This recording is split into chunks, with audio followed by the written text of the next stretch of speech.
ئەهلی علمی ڕاستەقینە مادام کار بە علمەکەی بکە و هەڵوێستەکانی بچێتەوە سەر ڕێوشوێنی پێغەمبەر پاداش بکرێ بەداخەوە سیستەمە سەقەتەکەی ئێمە وایە کە ئەوانە سزا دراون دوور خراونەوە لە وەزیفەیان ئەم واقعە کە هەمومان پێدا تێدەپەڕین واقعێکی دژوار واقعێکی تفت و تاڵە بەهۆی سیاسەتی چەوت و هەڵەی 26 ساڵی ڕابردووی حکومڕانانی کوردستان کاربەدەستانی کوردستان کە ئەم میلەتەیان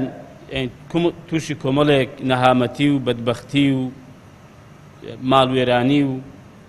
تا ئەو پڕی بێزاری کردووە. ئامانز لەو دانیشتن و لەو کۆڕە ئەوەیە کە بەرچاوڕوونیەک بداتە مامۆستایان و هەروەها ئاگاداریان بکاتەوە لەوەی کە ئەو باری زوروفەی کە ئێستا پێدا تێپەڕ دەبین وەکو بەرچاوڕوونیەک و وەکو ئەو چاڵاکیانەی وەکو وەزیرێک کە تاکە وەزیرە بەڕاستی جێگەی شانازیێ لە نەو وەزیرەکان ئەوەی کە ڕۆڵێکی بەرچاوی هەبووە لە خزمەتکردنی خەڵکو و کۆمەلگا و لە پیشە و لە پسپۆریەکەی خۆی لە وەزارەتەکەی خۆی ئەو خزمەتەی کە بەو خەڵکەی کردیە تەمان ئێمە لای خۆمانەوە جێی شانازی و شانازی پێوە دەکەن وەکو وەزیرێک وەزیرێکی ئیسلامی کە دەستپاک و دەمپاک و داوێنپاک و ئەمین کە کارەکانی خۆی بەڕێوە بردیە وهروەها ئێمە وەکو وەزیرێک وەکو قدوە و چاوساو و پێشەوایەک ئێمەش چاو لەو دەکەین شتەکانی بە گرنگ دەزانین.